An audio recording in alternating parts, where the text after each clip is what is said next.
Bonjour les amis.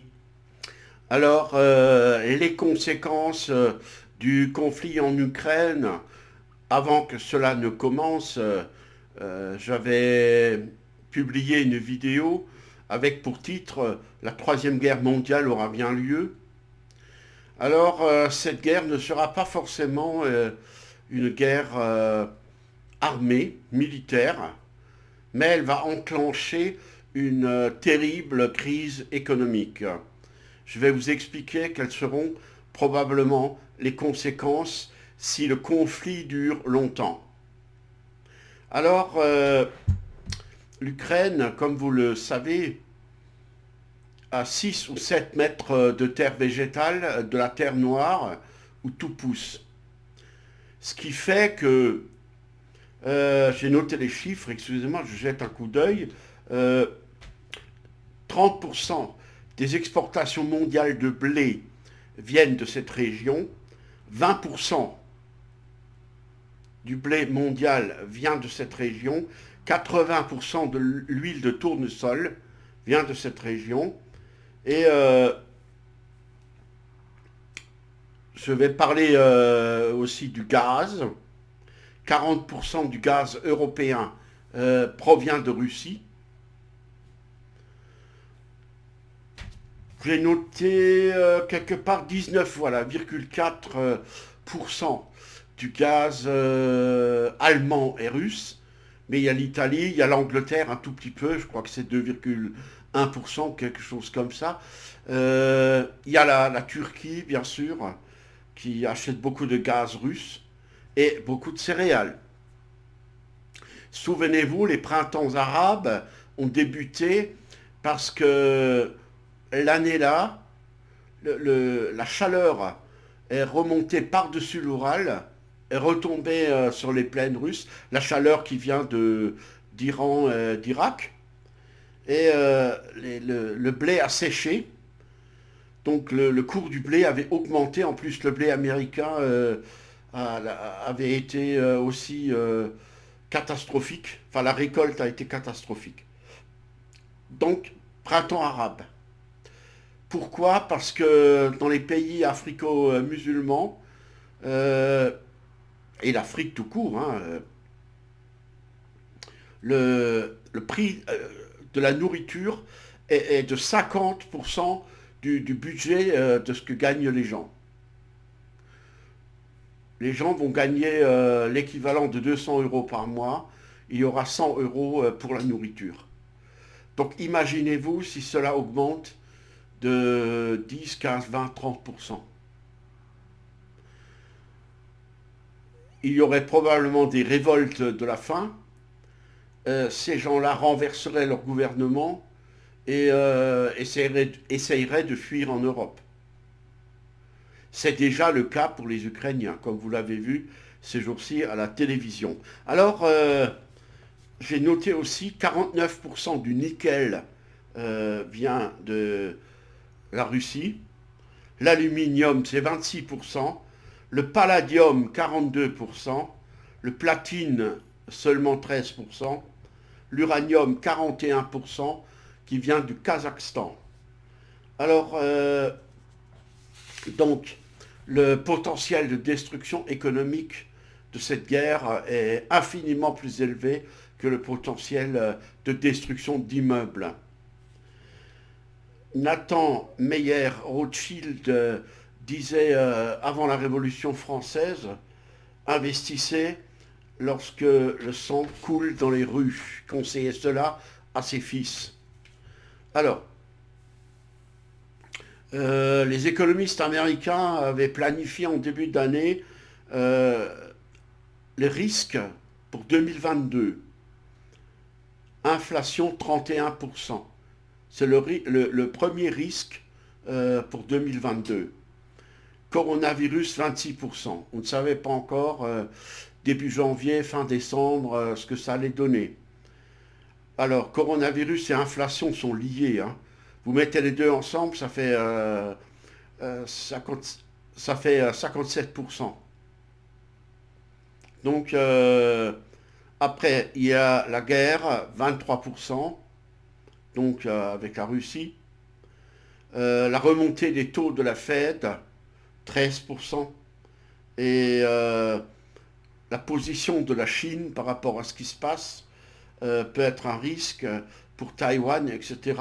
13% aussi de chances que ça finisse par bouger. Les prévisions sont toujours difficiles, mais j'ai noté une citation de Zbigniew Brzezinski, qui était contrairement à ce que son nom pourrait signifier, connoter, un conseiller des présidents américains. Voilà ce qu'il disait il y a peu. Brzezinski: l'Ukraine est une nouvelle case essentielle sur l'échiquier eurasiatique, car sa seule existence est celle d'un pays dépendant qui peut encore modifier la Russie, c'est-à-dire la maintenir forte. Sans l'Ukraine, la Russie cesse d'être un empire eurasiatique. Donc il faut absolument couper l'Ukraine de la Russie. De plus, la Russie aurait pu faire des affaires économiques fructueuses avec la vente de gaz via le pipeline qui se doit d'être inauguré dans peu de temps, Nord Stream 2. Et ça, il fallait absolument couper pour que les Américains puissent vendre leur propre gaz, parce que ce sont parmi les premiers producteurs de gaz au monde. Alors, maintenant, le méchant ours russe, militairement extrêmement puissant. Le pays fait, si ma mémoire est bonne, j'espère que je ne me trompe pas, 9 fuseaux horaires. Il s'étend de la Pologne au Japon, frontière avec la Mongolie, mais aussi avec l'Amérique, tout en haut, en Alaska, près du pôle. Sur une île, quand on est sur une île russe, on voit les Américains en face, les gardes-côtes américains. Donc c'est un pays qui a des frontières absolument énormes. Avec la Mandchourie aussi, ça touche quasiment la Chine, Japon, Amérique. Il y a une bonne partie du monde qui a des frontières avec la Russie. Alors,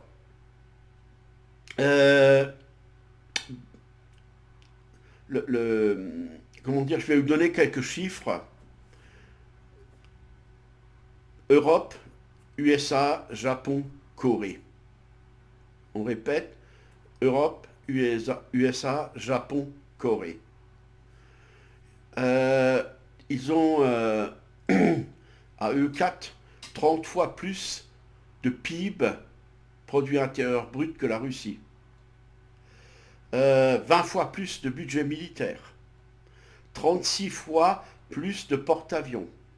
Pour 36 porte-avions pour ces pays-là, il y en a un pour la Russie. La Russie n'a qu'un seul porte-avions. 4 fois plus de personnel militaire.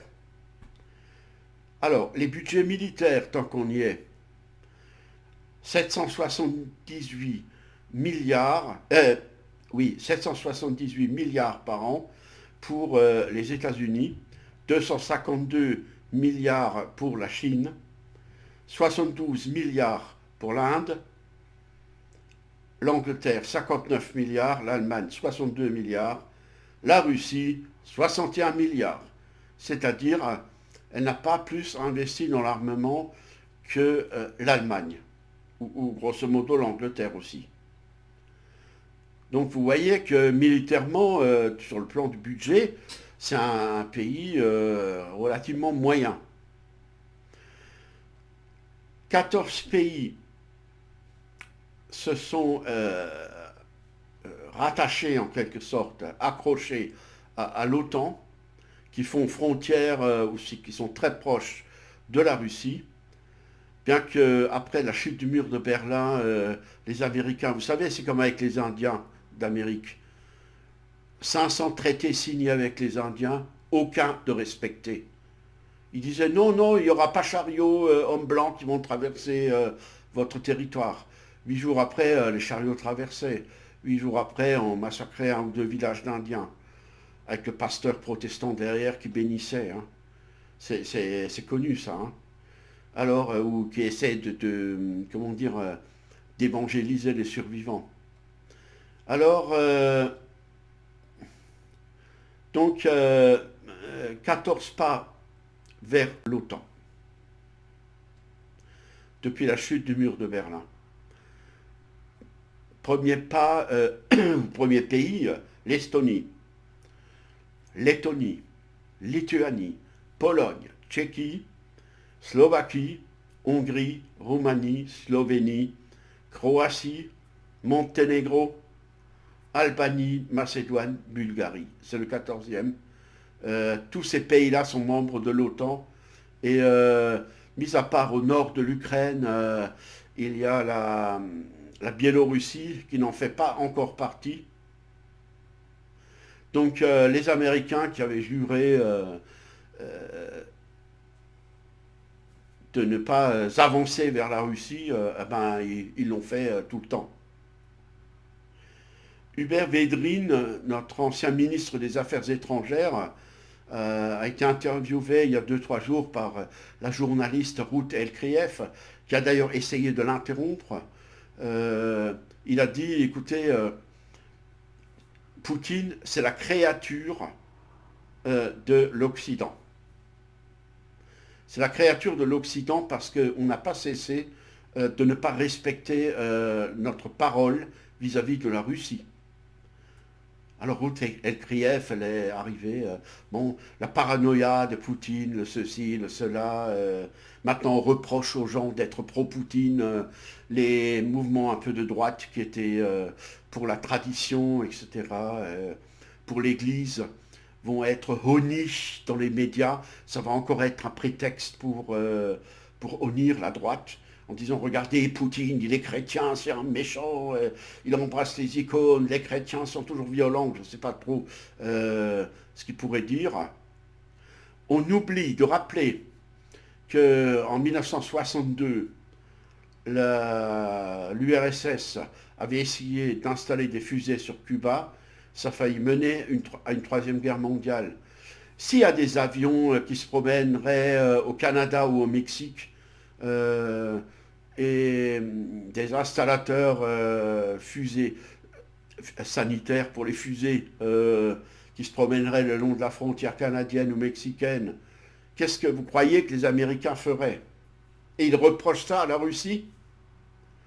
Donc voilà, c'est cette région du Don, ainsi que je l'ai dit, alors il y a des gens qui n'ont pas compris, en 1700, que je ne me trompe pas, en 1654, pardon, les Cosaques du Don ont choisi de se réfugier sous l'aile du tsar, et cette région qui avant était russe et qui entre-temps s'est autonomisée au cours du Moyen Âge, est revenue dans le giron russe. Et pour fêter cela 300 ans après, Khrouchtchev, ce ralliement des Cosaques et aussi de la monarchie ukrainienne à la Russie, eh bien, il a donné la Crimée, il en a fait un territoire ukrainien, alors que ce territoire avait toujours été russe. C'est exactement comme l'Alsace et la Moselle, qui, depuis les invasions germaniques, étaient des territoires allemands. Ils ont fait partie, pendant tout le Moyen-Âge, jusqu'à la Renaissance tardive, ils ont fait partie de l'Empire allemand. Les gens étaient germanophones, etc. Et Louis XIV et Louis XIII, déjà, mais Louis XIV, avec ses guerres incessantes, a réussi à rattacher ce territoire allemand à la France, et il a dit, voilà, c'est français maintenant. Et vous voyez tous les conflits que ça a occasionné. Et bien la Crimée et le Donbass, etc., c'est le même principe. Alors, bon, ce qui va être touché chez nous, Non, je vais faire l'inverse, je vais dire 2 ou 3 plus pour les Américains. Sur une liste d'à peu près 14, 13, 14 points. Alors, l'emploi aux États-Unis, plus, plus, plus. Europe, moins, moins, moins, grâce à cette guerre. Les exportations militaires américaines, plus, plus, plus en Ukraine, etc., dans les pays voisins de l'OTAN. Exportation de gaz pour les Américains, plus, plus, plus. Alors, c'est le plus grand exportateur au monde. Euh, le PIB, la croissance aux États-Unis du produit intérieur brut, plus, plus, plus. Europe, moins, moins, moins. Puisqu'ils vont rafler tous les marchés là. Il faudra qu'on achète le gaz chez eux. Donc, dépendance de l'Europe. Pour eux, c'est plus, plus, plus. Pour nous, on va encore plus dépendre des Américains. Euh, Union européenne séparée de la Russie, c'est-à-dire qu'on ne pourra plus faire des affaires avec la Russie. Pour eux, c'est plus, plus, plus, puisqu'ils vont nous vendre leurs produits. Et pour les Russes et pour les Européens, c'est moins, moins, moins. Euh, Chine, Russie, c'est-à-dire affaiblissement aussi de la Chine. Euh, pour les Américains, c'est plus, plus, plus. Pour nous, moins, moins, moins. Euh, il va falloir acheter les composants plus chers, puisque, comme je viens de le dire, les métaux rares proviennent beaucoup de Russie. Euh, le besoin de guerre, comment dire, de se défendre, je viens de le dire aussi, c'est un point, ils vont nous fournir des stratèges, des militaires et tout ça, pour eux c'est du pognon. Ça tombe dans la caisse. Rothschild, il dit à Francfort, avant la Révolution française, lorsque le sang coulera dans les rues, investissez. Je vous rappelle ce que j'ai dit avant. Hein. C'est une leçon toute bête, mais il faut la marteler, la retenir, parce que c'est comme ça que fonctionne le monde actuel. Donc, les sanctions SWIFT, si elles ont lieu, c'est les Européens qui vont payer. Ils ne pourront plus vendre ou acheter des produits de première nécessité, mais les pays africains aussi ne pourront plus acheter et vendre du blé. Donc, révolution, révolte, explosion du prix des aliments. Écoutez, le dollar, forcément, il va monter, plus, plus, plus. L'euro va baisser, moins, moins, moins pour nous. Euh, la croissance de la Chine sera ralentie. Vous savez qu'ils sont en pleine guerre avec la Chine, parce qu'un tel conflit a des conséquences mondiales, avec l'effet papillon, etc. Alors, l'USA, ils vont vendre des matières premières pour l'armée aussi, hein, de la ferraille, de la technologie militaire à tout va, des drones, etc. Donc, toutes ces matières premières pour l'armée, hein, le caoutchouc, la ferraille, etc. Donc là, ils vont de nouveau faire des affaires sur ce plan spécifique. Euh, Ils sont en train de foutre le chaos pour se montrer en libérateur. Maintenant, je vous pose une question bête, que j'ai fini, les 13 points à peu près, bien que certains soient liés les uns aux autres. Question que je vais vous poser. Euh, Depuis 80 ans, enfin depuis la Seconde Guerre mondiale, à quel conflit les Américains n'ont-ils pas été liés sur la planète? Ils ont 500, les Allemands ils disent Luftstützpunkte, les, des, des- des points d'appui aérien, c'est-à-dire des bases. 500 bases aériennes dans le monde.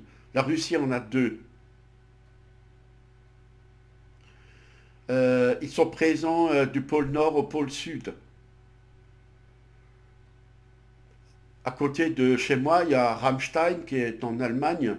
Vous passez à côté, c'est un aéroport sans fin, 60 000 salariés là-dedans.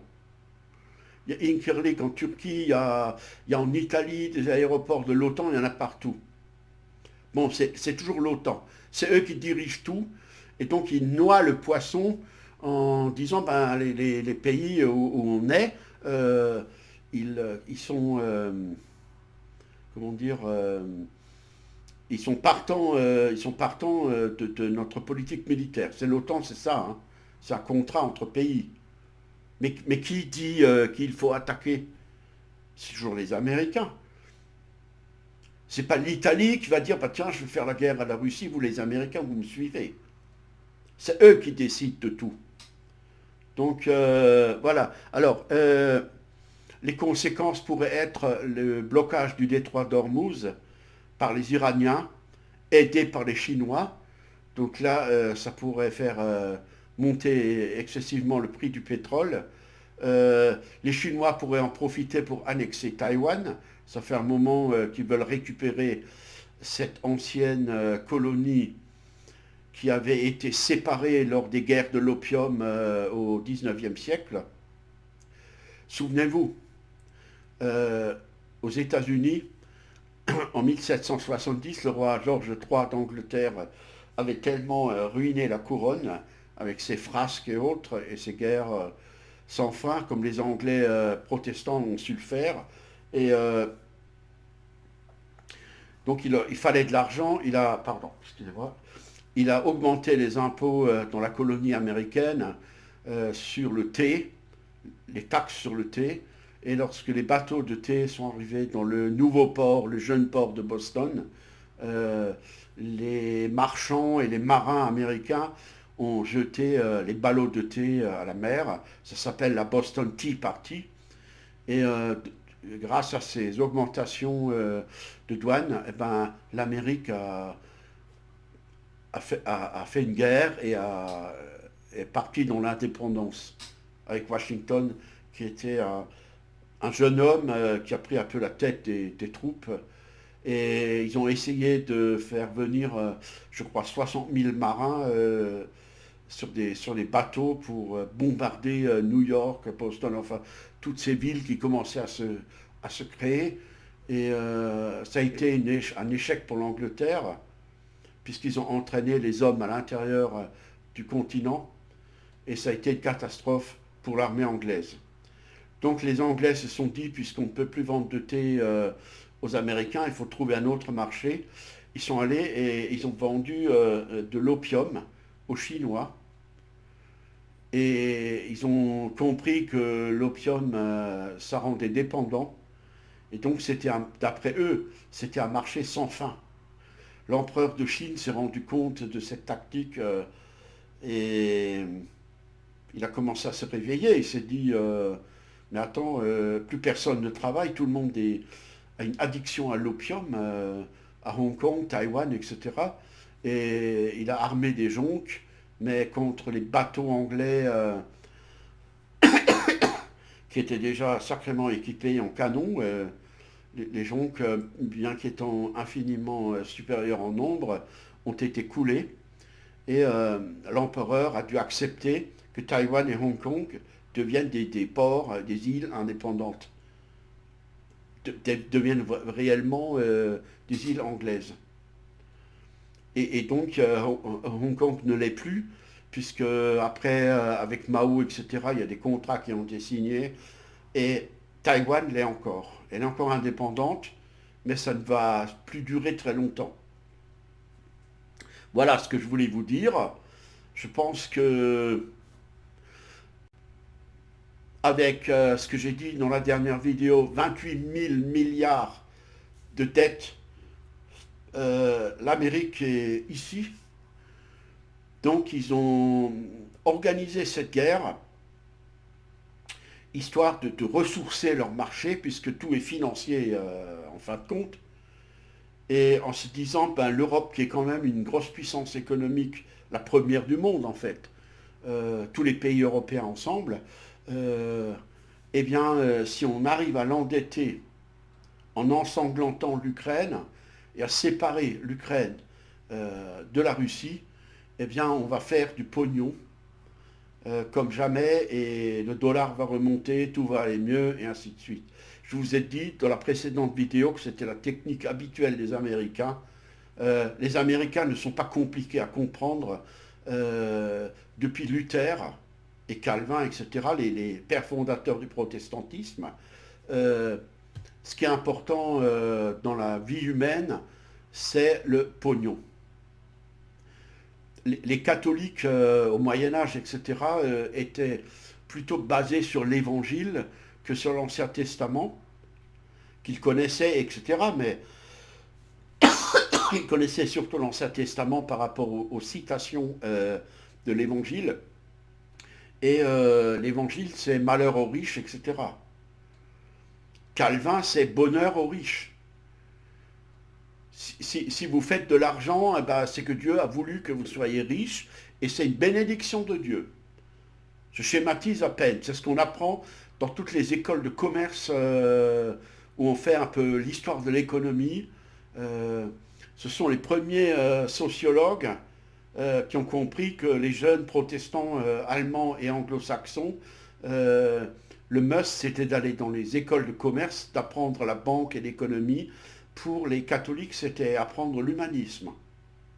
Hein, en France, on apprenait l'humanisme, c'était une valeur. Les grands écrivains français, euh, dans les pays anglo-saxons, c'est presque les grands banquiers anglo-saxons. Vous voyez la différence de mentalité? Eh bien, ça amène à ce que je viens de vous expliquer. Ce n'est pas un hasard, je l'ai déjà dit dans d'autres vidéos, si l'Allemagne protestante a quand même abouti au nazisme, etc., à être un pays très guerrier. Je rappelle pour ceux qui n'ont peut-être pas vu mes vidéos précédentes, mais Karl Jaspers, qui était un grand intellectuel, psychiatre, philosophe et théologien allemand, je crois même, je ne suis pas tout à fait sûr, mais qu'il était protestant à l'origine. Euh, on l'a interrogé après la Seconde Guerre mondiale, dans les années 50, quand il a fait des conférences. Pourquoi le nazisme? Eh bien, il a dit chercher chez Luther. C'est la racine de tout ça. Et je ne suis pas bêtement anti-protestant. J'ai des amis protestants, etc. Mais j'essaie de comprendre des phénomènes au niveau macroéconomique, macro-historique. Qu'est-ce qui s'est passé lors de la Renaissance?